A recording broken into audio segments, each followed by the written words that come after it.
For some reason, there's a lifeguard in the bottom of the water. I don't know if he's there to get people out. This is the world's most dangerous water slide.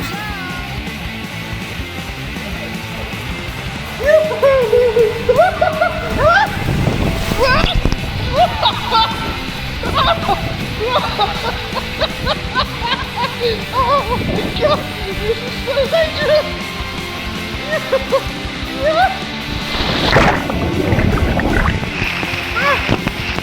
Thank you.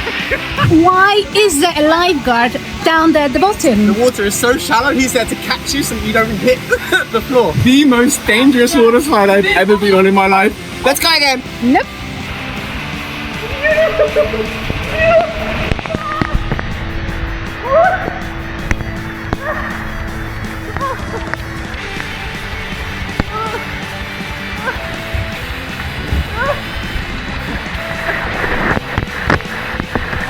Absolutely the most worst, dangerous water slide I have ever been on in my life. If the water slide that's running was that dangerous, it really makes me wonder, the other rides that aren't going, how bad are they? YouTube recommends that you watch this video next, or you can click the other button to subscribe to our channel. We will see you in the next video.